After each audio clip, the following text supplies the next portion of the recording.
Bismillahirrahmanirrahim. Assalamualaikum warahmatullahi wabarakatuh. Alhamdulillah, nahmaduhu wa nasta'inuhu wa nastaghfiruh wa na'udzu billahi min sururi anfusina wa min sayyiati a'malina. May yahdihillahu fahuwal muhtadi wa man yudlil falan tajida lahu waliya mursyida. Asyhadu an la ilaha illallah wahdahu la syarikalah wa asyhadu anna Muhammadan abduhu wa rasuluhu la nabiyya ba'dah. Allahumma sholli ala Muhammadin wa ala alihi wa ashabihi ajmain. Amma ba'd. Subhanaka la ilma lana illa ma 'allamtana innaka antal alimul hakim. Rabbi shrah li sadri wa yassir li amri wahlul 'uqdatam min lisani yafqahu qawli. Kaum muslimin wal muslimat rahimakumullah, Bapak Ibu dan sahabat semuanya yang insyaallah dirahmati oleh Allah Ta'ala. Mari kita bersyukur bahwa pada saat ini kita masih diberikan kesehatan, kesempatan, kenyamanan, kedamaian, keselamatan. Semua itu karena taufik dan inayah dari Allah Ta'ala kepada kita dan karena kasih sayangnya. Untuk saat ini kita berselancar kembali mempelajari, mentilawah, insya Allah juga mentadabbur ayat-ayat Al-Quran yang berhubungan dengan petunjuk Allah, di mana Al-Quran adalah ruh, ruh adalah energi, energi punya kekuatan, dan itulah sebagai makanan jiwa bagi orang-orang yang mendapatkan hidayah dari Allah. Sesuai undangan di WA Group bahwa malam hari ini masih lanjutan yang berhubungan dengan kemusyrikan. Kemarin sudah kita bahas beberapa ayat, maka untuk malam hari ini memahami musyrik di dalam Al-Quran part kedua. Kemarin sudah kita cuplikan ya, bahwa kita jangan musyrik dalam hukum ya. Nanti kita melihat ayatnya ya. Di dalam surat Al-Kahfi ayat 26 itu ada tutupan ayat wala yusriku fi hukmihi ahada. Wala, dan janganlah yusrik, mereka itu musyrik, fi, di dalam hukmihi, hukumnya, ahada, sedikit pun. Jadi tentang hukum itu jangan sampai kita musyrik sedikit pun atau satu saja. Ahada itu, ahad itu satu ya. Maka dalam surah Al-Maidah ya, itu kan waman lam yahkum bima anzalallah faulaika humud dzalimun. Ada yang humul kafirun, ada yang humul fasikun. Siapa yang tidak menghukum dengan yang diturunkan Allah, mereka itu fasik, mereka itu kafir, mereka itu zalim, kan begitu. Maka di sini yang pertama kita lihat adalah jangan sampai kita musyrik dalam hukum, dan tidaklah dia menyekutukan dalam hukumnya dengan suatu pun. Jangan sampai kita menyekutukan ya. Analogikan begini Pak ya. Saya punya analogi ya.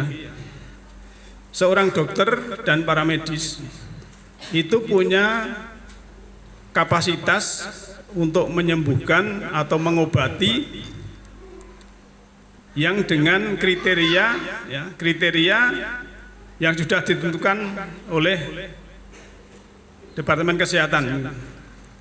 Tetapi ada orang yang buka praktek herbal ataupun ya istilahnya bukan ilmu kedokteran atau mungkin akupuntur dan lain sebagainya. Ini tidak apa-apa, buka praktek mungkin mesek ataupun yang lain itu tidak apa-apa selama ya pengobatan ini tidak diatasnamakan aturan dari dokter. Tapi kalau saya buka praktek untuk pengobatan, padahal ini amatiran ya, herbal, tapi ini saya katakan ini dari dokter. Nah ini namanya sudah menyekutukan. Ini analogi yang mudah. Maka kita dalam hal hukum ya jangan sampai kita menyekutukan Allah Ta'ala. Sebagai contoh mudah Pak, ini saya punya contoh ya. Ada orang ya mengharamkan kerja di bank ya. Wah, kerja di bank itu haram. Tetapi waktu minta sumbangan itu suruh transfer lewat bank. Terus piye niku? Jadi, wah kerja di bank itu haram. Terus buka sumbangan, kalau transfer lewat bank nomor rekening sekian. Terus dana haji ya, kalau penjelasan punya tahu dana haji ya. Itu juga ditaruh di bank. Penjenengan cuma misalnya bayarnya cuma 50 juta padahal dari aslinya itu apa 80 juta misalnya. Berarti yang 30 ini kan dari bank itu untuk mentransfer pesawat dan lain sebagainya. Nah, ini kadang orang itu berpikir paradoks ya. Kemudian ada orang ya mengharamkan musik ya. Tetapi HP-nya itu nadanya nada musik Pak. Ya, ini kan ada cerita gini ya. Ada orang pakai jubah ya, jenggotnya panjang naik taksi, nyetop taksi. Ya, udah naik taksi, sopir taksinya itu menghormati penumpang ya, di setel ke musik. Setel ke lagu-lagu yang enak itu untuk menghormati biar gitu. Lah penumpang ini wah haram gitu. Terus dipateni tik gitu. Terus delo sopir ini HP ini penumpang tadi bunyi musik. Telepon dari istrinya. Wah iki sopirnya bingung iki piye to iki? Aku nyetel tep gon kene kono bunyi haram-haram kok. HP ini kono muni musik teleponan karo bojone. Akhirnya ya sopir taksi ini tidak kurang akal. Setelah jalan dia selesai telepon berhenti suruh turun. Loh kok saya turun belum sampai ya. Nah ini naik taksi ini kan haram, kemudian tinggal di sini saja saya tinggal. Naik unta aja.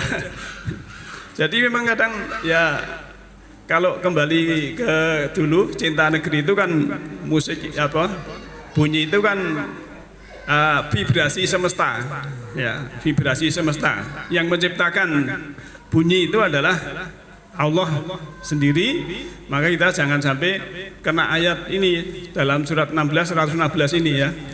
A'udzubillahi minasyaitonirrajim.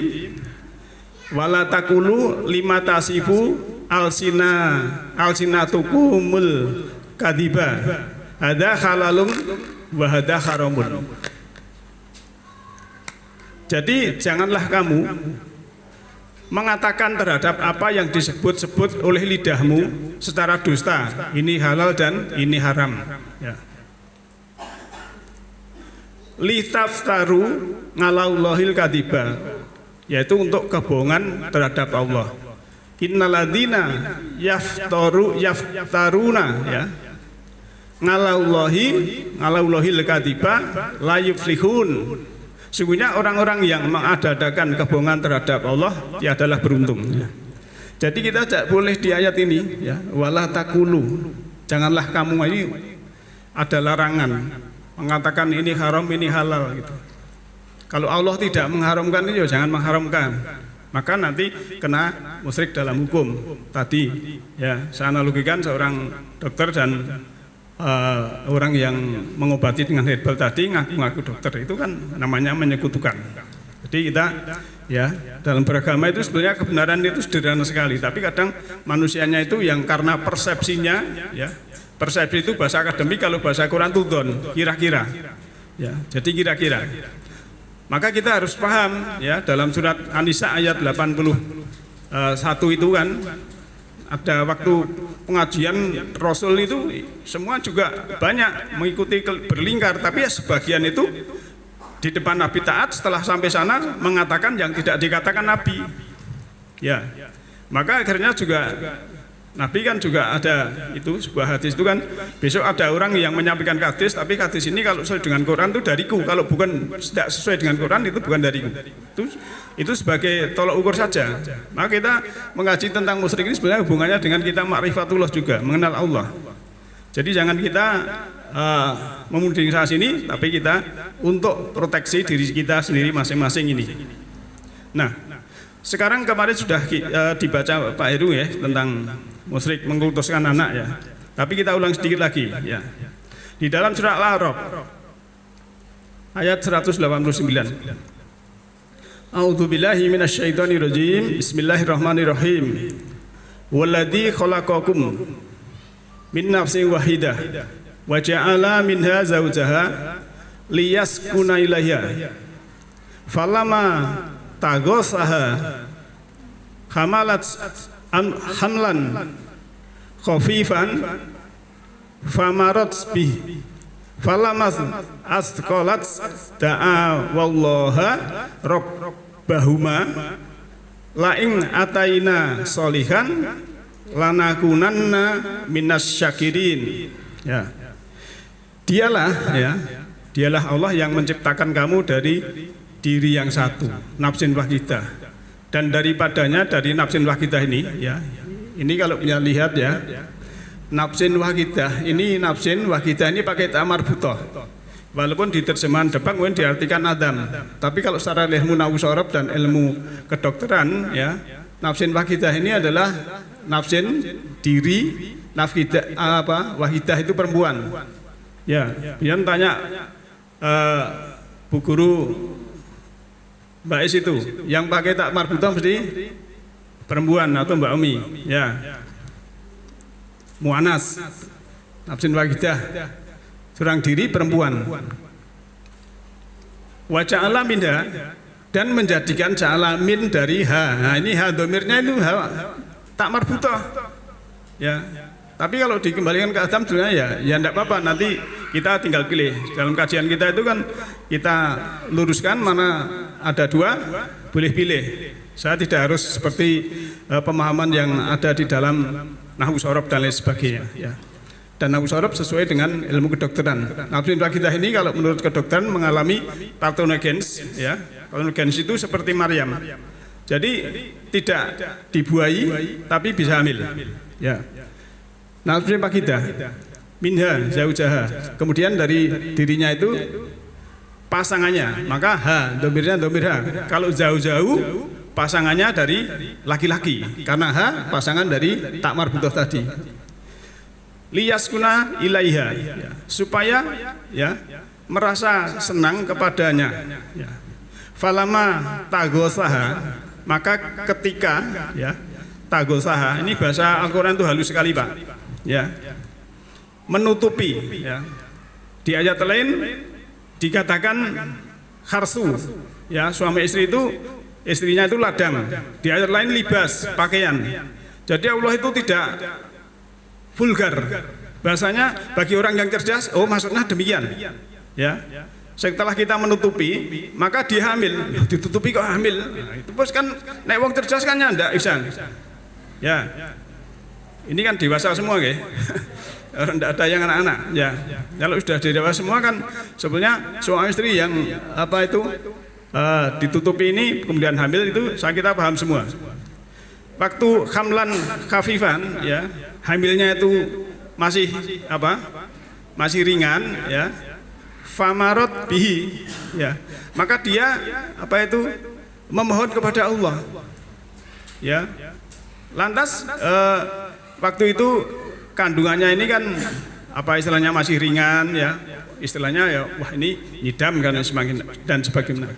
Setelah itu ya falama asqalat da'awallahu, jadi setelah agak besar ya da'awa, jadi dakwah doa itu artinya menyeru, memanggil, maka dakwah itu mengajak, menyeru, memanggil. Kalau kita doa itu sebenarnya menghadirkan Allah kepada diri kita ya. Kepada Allah Rabbahuma ya, Tuhan mereka. Apa? Ya, lain ataitana solihan ya. apabila diberikan ya nanti yang di perut ini soleh ya, lanakunanna minal syakirin, kami berdua ini akan bersyukur, kan begitu ya. Ini janji ya, janji seorang yang istrinya hamil. Kemudian ayatnya selanjutnya ya, yang ayat 190, falama atahuma solihan, falama maka ketika atahuma diberikan kepada keduanya itu solihan, anak yang soleh, ja'ala lahu syuraka, menjadikan dia kedua itu ya, ja'ala pakai ini alif tiga apa, menunjukkan dua orang ya, lahu baginya, syuraka syarikat, atau malah menjadi musyrik. Jadi syuraka itu kan membandingkan ataupun menyekutukan fima atahuma yang diberikan kepada mereka itu. Jadi setelah anaknya itu soleh itu mau disebut-sebut anaknya terus. Wis pokoknya lali Gusti Allah, malah dia menuhankan anaknya, namanya mengkultuskan ya. Padahal Allah itu fata'alallahu amma yusrikun, maha tinggi Allah tentang apa yang mereka serikatkan. Nah, pelajaran dari ayat ini, kita jangan sampai mengkultuskan anak atau yang lain ya, boleh saja. Maksud saya bukan hanya anak-anak saja, mengkultuskan ya guru, mengkultuskan siapa, memang manusia tidak boleh. Yang kita puji hanya Allah Ta'ala, alhamdulillahirabbil alamin. Jadi jangan sampai kita seperti ayat ini peringatan. Jadi orang ini tadi kan apa, di ayat 189 itu janji pada Allah mau jadi orang yang syukur, tapi begitu anaknya soleh malah tidak syukur, kan gitu. Nek cara Jawa nih napa? Lali janjine, Pak. Kondone nyang tang mangu kok dinteni teko-teko. Lali janji. Gitu. Di SMS orang balas, di telepon ora diangkat, gitu kan. Iku nyanyian lali janjine niku bukan apal. Jadi iki yang ngono lali janjine. Arep dadi wong sing syukur malah kufur, nah, itu ya. Nih, jangan sampai kita lali janjine. Janji harus ditepati. Janji adalah hutang ya. Nah ini tulisannya merah kan kecil ini kan, lupakan janjinya. Nek cara Jawa lali janjine. Lah kok ya nek judul lagu lali janjine. Tapi konteksnya beda ya. Kita lanjut sekarang. Musyrik karena bangga dengan golongannya ya. Ini kita juga harus apa? Cermat dan jeli ya. Kita lihat dalam surat 30 surat Rum ya. Ayat 31 dulu. A'udzubillahi minasyaitonirrajim. Bismillahirrahmanirrahim. Munibina ilahi wattaquhu wa aqimus sholata wala takunu minal musyrikin. Kembalilah ya, munib itu kembali. Maka tobat itu artinya kembali. Kembali mengerti kepada jati dirinya, bahwa dirinya itu adalah makhluk ruhani. Kepadanya ya, kembali kepadanya, dan bertakwalah ya. Dan dirikanlah, tegakkanlah sholat, dan janganlah kalian termasuk orang-orang yang musyrik ya. Wala takunu ya minal musyrikin, kamu jangan. Lah siapa musyrik? Ayat selanjutnya ini ayat 32. Siapa itu orang musyrik? Minalladzina faraqu dinahum wa kanu syi'a. Kullu hizbin bima ladaihim farihun.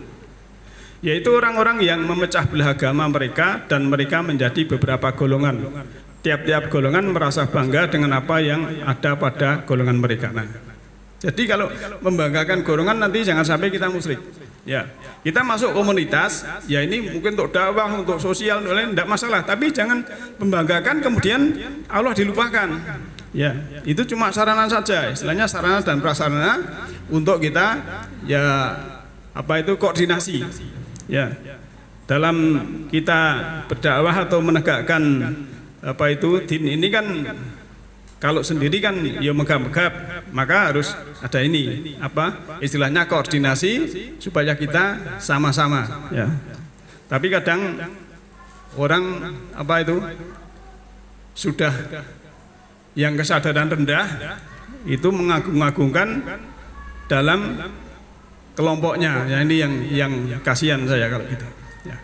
Harusnya dia melihat ayat ini. Bisa ditangkap nggih, Pak? Dulu ini dua, yang satu mengkultuskan, jangan sampai mengkultuskan, yang kedua jangan sampai membanggakan golongan atau komunitas atau atribut, ya. Jangan sampai. Boleh kita ikut ini, ikut itu, tapi jangan sampai membanggakan. Kalau bisa ditangkap, kita lanjut.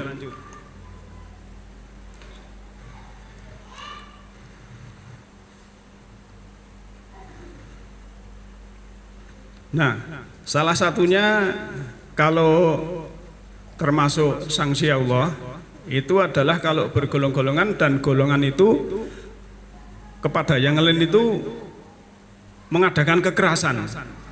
Ini suatu adab juga ya. Dan dalam surat Al-An'am surat ke-6 ayat 65 ya. Di sini disebutkan kul wal qadiru ngala ang yab'asa alaikum adaba min fauqikum aw min tahti ya arjulikum aw yalbisakum syi'a wa yudhiqa ba'dakum ba'sa ba'din ungdur ya angdur kaifa nusarri ya nusarriful ayati la'alahum yafqahun. Dialah maksudnya katakanlah ini siapa ya, kul ini. Kalau dulu ya Rasulullah atau sahabat, kalau sekarang ya kita ini suruh mengatakan dialah yang berkuasa untuk mengirimkan sanksi atau adab kepadamu dari atas kamu atau dari bawah kakimu. Dari atas ya mungkin guntur, petir ya, hujan lebat, badai ya. Dari bawah kakimu bisa gempa, bisa tanah longsor dan lain sebagainya. Dia mencampurkan kamu dalam golongan-golongan yang saling bertentangan dan merasakan kepada sebagian kamu keganasan sebagian yang lain. Jadi kalau tadi ya, orang musyrik salah satunya membanggakan golongan, dan ini kalau ada yang versi yang radikal kemudian mengadakan keganasan. Wah, kalau tidak sama dengan saya tak musuhi dengan fisik. Lah ini ya itu sudah namanya suatu kedoliman. Dia berbuat ganas. Maka kita jangan sampai itu, nanti saya sampaikan solusinya. Perhatikanlah betapa kami mendatangkan tanda-tanda kebesaran kami silih berganti agar mereka memahaminya. Jadi ayat Allah itu tusorif ya, ayatnya itu supaya kita paham. Kadang ayat itu berulang-ulang, depannya sama, tengahnya sama, belakangnya berbeda. Kadang tengahnya depannya beda, yang tengah sama belakang sama. Itu memang kadang diulang-ulang. Kalau kalian baca surat Al-Kahfi ayat 54, itu kan Allah memberikan ayat-ayat itu selalu kadang diulang supaya, karena manusia itu suka lupa ya. Dan manusia itu kadang tergiur keadaan yang dia itu kalah dengan lingkungan dan lain sebagainya, atau mungkin menggelapkan dirinya sendiri. Maka jangan sampai ayat ini mengenai kita. Nah, golongan biasanya dalam organisasi atau kelompok terjadi virus atau penyakit yang perlu solusi ringan. Mari kita cermati dengan pikiran yang jernih dan kebu yang salim. Jadi ini ya, lantas penyakitnya apa? Ya kita lihat ya. Ini penyakitnya. Supaya tidak menyakitan ya, minum dulu enggak apa-apa.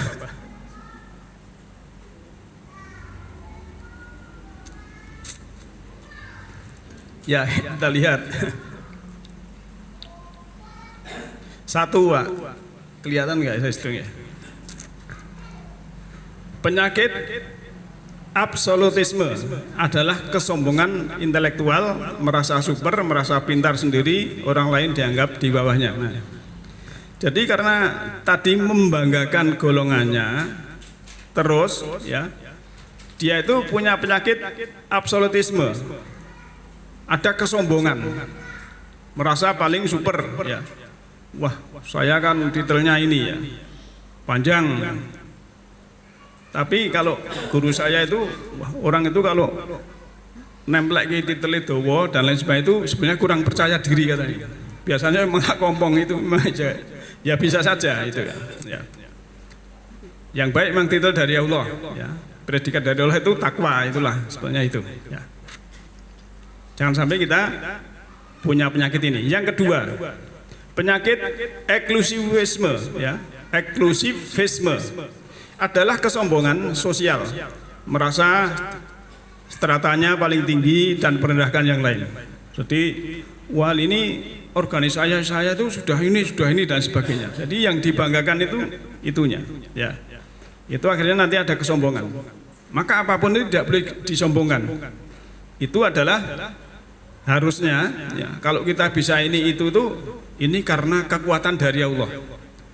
Saya bisa punya ini ini kalau tidak pertolongan Allah tidak bisa. Harusnya begitu, kembali kepada Allah. Tapi kalau diaku-aku, wah lakui pangkat titel, ya lah. Tapi begitu apa tersiksa oleh yang dibanggakan, akhirnya juga ya kan, karena Allah itu tidak mau diungguli Pak, ya gitu. Kalau Pak Mario Teguh itu orang yang membanggakan apa yang dibanggakan itu, ya apa itu, entah apa gelarnya, hartanya atau yang lain, kalau sampai dibanggakan dan merendahkan yang lain, itu nanti tersiksa oleh yang dibanggakan itu. Dan itu memang kejadian, ya. Orang yang merendahkan orang lain itu kadang yang direndahkan malah bisa secara semesta, ya semesta ini kan adil, ya. Orang yang direndahkan itu biasanya malah dia naik daun, tapi yang merendahkan nanti akan rendah sendiri. Itu loh, hukum di semesta, alam semesta ini sangat-sangat simetri dengan apa yang manusia lakukan. Dan hukum semesta itu tidak mengenal apa istilahnya pemahaman, tidak mengenal madhab, tidak mengenal dhuwur, cendeke, pangkat, derajat. Semua berlaku sama, kan begitu. Lantas yang ketiga, penyakit fanatisme adalah kesombongan emosional, emosi yang belum stabil. Jadi kalau golongannya atau atributnya diganggu sidik itu, wah apa sudah mencak-mencak, ya. Maka saya ingat almarhum Gus Dur, ya. Kalau agama panjenengan itu apa direndahkan kemudian panjenengan marah, itu artinya kamu menuhankan agama. Jadi biarlah nanti kan semesta ya mengadili. Ya kita memang kalau apa perbedaan itu memang harus kita akui, ya. Perbedaan itu harus kita akui, jangan sampai kita istilahnya fanatik, ya. Fanatik itu tidak boleh. Fanatik buta maksud saya. Kalau fanatik secara pribadi saya harus begini, itu tidak masalah. Lantas yang keempat, penyakit ekstremisme adalah sifat berlebihan dalam sikap mental. Ya, berlebihan itu ya lebih batas, karena Allah itu tidak suka kepada hal-hal yang melebihi batas. Dan yang kelima, penyakit agresivisme adalah bangga dengan kelompok atau organisasinya sehingga berlebihan dalam tindakan fisik kepada kelompok lain. Ini sangat berbahaya Pak ini. Ya. Jadi ciri-ciri yang kurang toleran itu adalah penyakit ini. Beda sidik, ya, langsung diserang. Baik itu lewat apa dan tidak mau menerima yang lain. Padahal sebetulnya yang namanya perbedaan itu sunatullah Pak. Karena ada ayatnya, Allah itu menjadikan kamu beriman semua itu bisa. Tapi tidak seperti itu. Ya memang ini untuk menguji kamu sekalian, ya. Dan nanti ada solusi-solusi kita menghadapi perbedaan itu seperti apa. Tapi di depan sudah saya sampaikan bahwa yang berhubungan dengan hukum dan sebagainya itu memang tolak ukurnya adalah Al-Quran sebagai furqan atau laboratorium kebenaran. Kalau di luar itu ya kita harus memahami secara komprehensif ya. Sebab saya pernah nerangke Quran itu ada mustami itu bisik-bisik. Wah lah kuwi anune iki nyebutke ora ayat, anune ra ngono. Tapi saya mesake melan kalau ada orang begitu. Ya. Nah, oleh karena itu memang Al-Qur'an selalu petunjuk untuk manusia ya. Kadang manusia yang di sana sudah melakukan petunjuk, maka ada orang yang sudah Quran mubin. Quran itu nyata. Ya. Teman saya di Finlandia itu mengatakan, di sana itu air tidak ada sampah, sungai tidak ada sampah. Lantas lalu lintas itu tertib, tidak ada orang yang melanggar, hampir 0 pelanggaran. Korupsi juga hampir 0%. Saya pikir wah ini berarti ini ya istilahnya walaupun belum Quran Karim belum baca, ini sudah Quran mubin secara hukum hakikat dia itu sudah melaksanakan walaupun Islamnya minoritas. Dan kalau di shooting itu kan sok ngirimi video di sana itu luar biasa ya. Disiplinnya masyarakatnya. Sehingga akhirnya gemari palos dinawi tenan, sekolah gratis, masih sampai pengangguran pun mendapat kalau yang belum dapat kerjaan itu ada tunjangan dan lain sebagainya. Ya, itu sebagai perbandingan saja. Ya.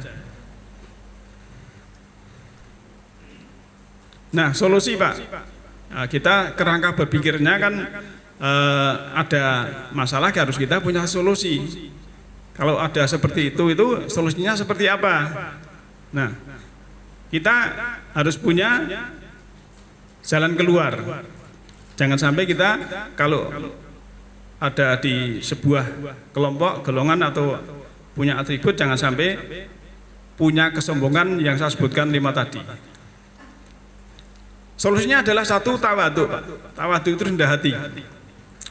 Maka takwa itu tulisannya kan ta, qaf, ya, wawu, kemudian alif bengkong. Takwa itu tawadhu, ya. Qaf, qanaah, ya. Lantas takwa, wawunya wirai, hati-hati, yaknya yakin, ya.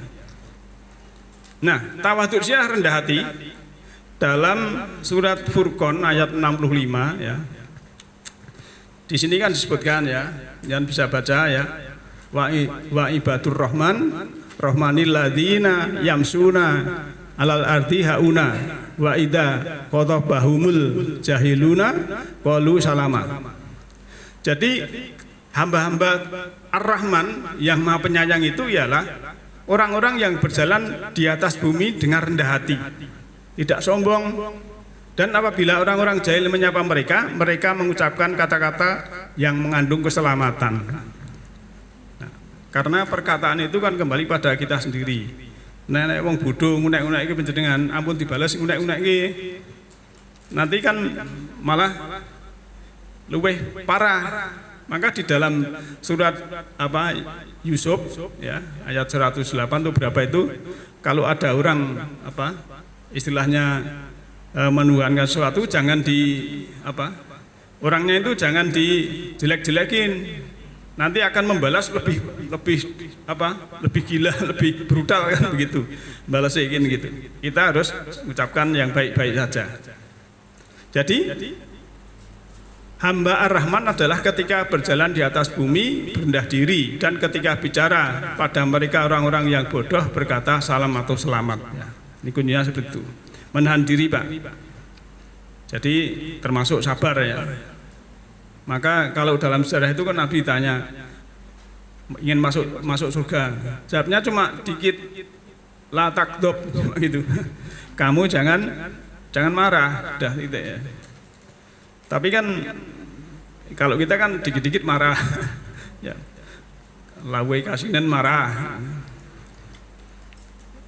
Telat sidik mangane marah gitu. Kalau sini nggak ada ya, nggak ada bedanya. Kita lanjut, solusinya yang kedua, insaf, bahwa yang mengetahui benar tidaknya suatu kelompok organisasi hanya Allah Ta'ala ya. Ini dalam surat 6159 ya. Ini ayat yang paling keren bagi saya ya. Tulisannya kecil tapi intinya bahwa innalladzina faraqu dinahum ya wa kanu syi'an ini dan seterusnya ya. Sungguhnya orang-orang yang memecah belah agamanya dan mereka menjadi bergolongan, tidak ada sedikit pun tanggung jawabmu kepada mereka. Sesungguhnya urusan mereka hanyalah terserah pada Allah. Kemudian Allah akan memberitahukan kepada mereka apa yang telah mereka perbuat. Nah, kalau ada kelompok lain yang beda, itu jangan dipersekusi seperti tadi loh, yang punya kesombongan beda sidik terus diserang dan lain sebagainya ya. Itu urusannya Allah. Tapi kadang manusia itu mengambil haknya Allah. Banyak kan begitu ya. Saya juga heran itu. Kalau misalnya ada orang beda agama kemudian di rumahnya ada doa kemudian diserang dan sebagainya, itu kan saya juga prihatin ya. Lalu kadang kita itu sholat di jalan toh, gitu. Kan pernah toh jalan ditutup nggak sholat itu kan masalahnya kan itu. Jadi kita harus toleransi penting. Maka saya mengharap, saya tekankan toleransi itu dari rumah tangga. Suami istri, anak ya dalam keluarga itu toleransi. Karena mesti berbeda. Pendapatnya mesti berbeda. Ya. Bapaknya nyanyi lagunya api irami-irami, ibuke ngelokke wah suaramu elek. Niki nek ra toleransi dadi padu. Nggih mboten? Nggih. Misalnya gitu. Ya. Terus yang putri yang ngono nyanyi lagunya apa yang lanang wah suaramu kaya limbuk. Wah ya loro ya. Gitu loh. Itu nek ndak toleransi harusnya wah suarane kaya Condro Lekito itu kan.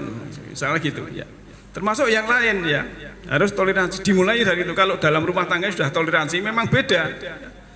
Pendidikannya berbeda, dari jenis kelaminnya berbeda, cara berpikirnya, otaknya Allah memberikan naluri, sunatullah juga berbeda. Maka perbedaan ini harus disandingkan bukan ditandingkan. Kalau dalam rumah tangga itu sudah toleransi, harmoni, nanti dengan tetangga beda ya tidak masalah Pak. Dimulai dari, tapi kalau dalam rumah tangga sudah kacau balau ya tidak ada toleransi, nanti tonggone sithik ngene beda ya anyel dan lain sebagainya itu. Ya, maka kuncinya dimulai dari dalam, termasuk dalam diri kita sendiri ini, masuk ke dalam ya, meniti ke dalam diri. Kalau di dalam diri ini sudah ada toleransi ya, melihat kita di luar nanti akan bisa toleransi. Kalau di dalam ini sudah damai, melihat yang di luar otomatis damai. Tapi kalau di sini bergejolak ya otomatis dikit-dikit di luar ada apa-apa bergejolak. Dan kalau di dalam sudah sejuk, melihat di luar juga sejuk. Lantas masih solusinya. Di dalam surat An-Najm ayat 30 ya, ini sebutkan. Di tengah ini ada kata inna rabbaka huwa a'lamu biman dola an sabilihi wa huwa a'lamu bimanih tada.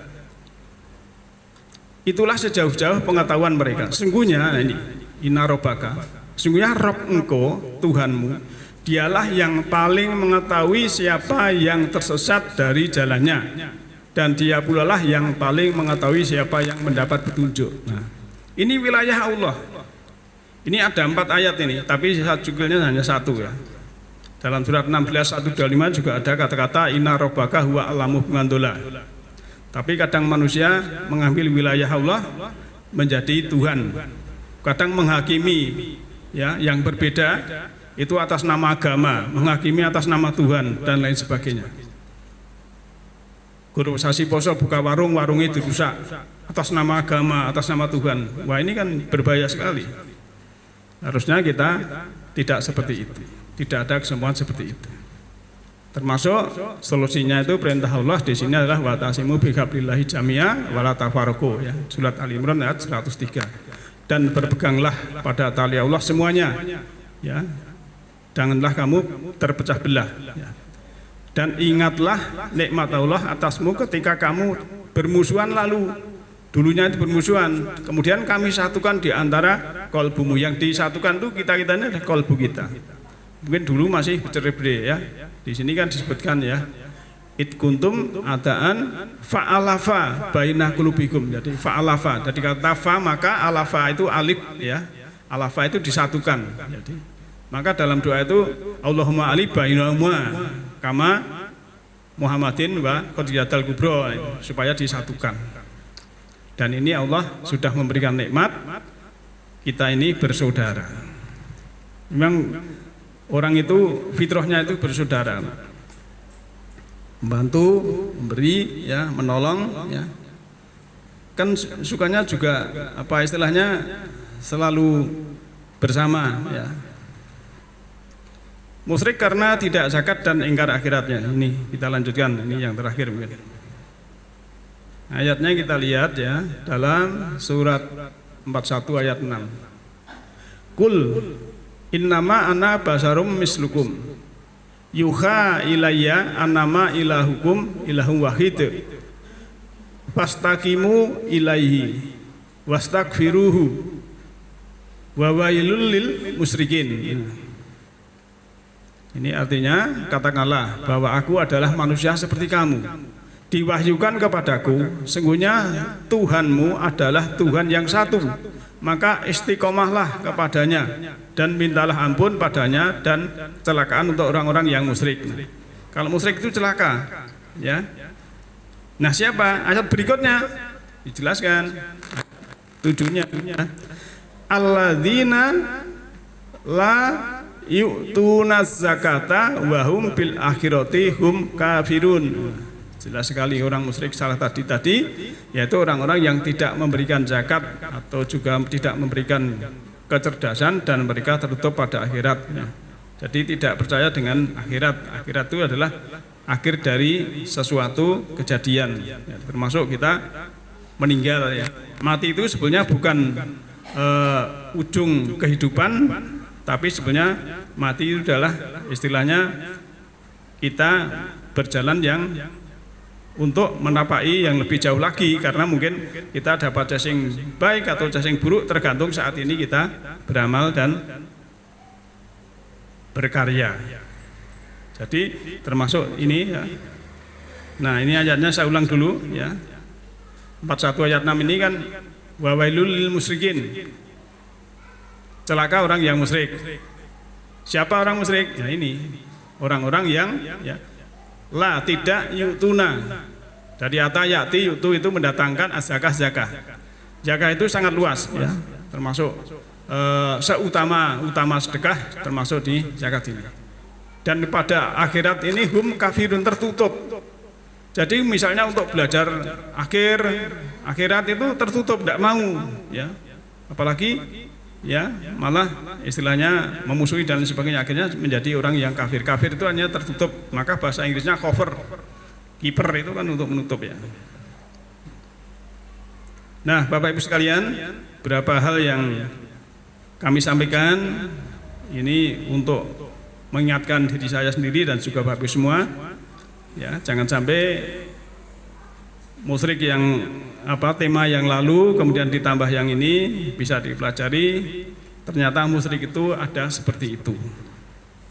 Dan semoga, ya, ada manfaatnya untuk kita semua, dan Allah membimbing kita di jalannya, ya.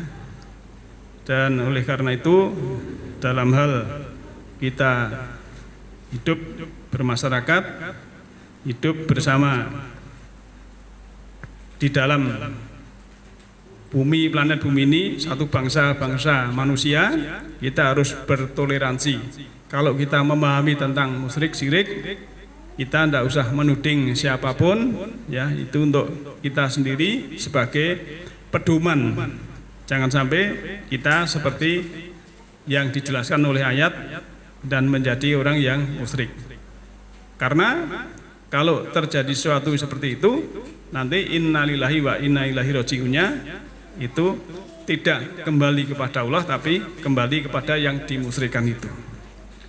Salah satu yang paling saya tekankan adalah musyrik di dalam hukum tadi. Semoga ada manfaatnya. Yahdillahu linurihi mayasya. Allah memberikan petunjuk semesta rohani kepada siapa yang dikehendaki.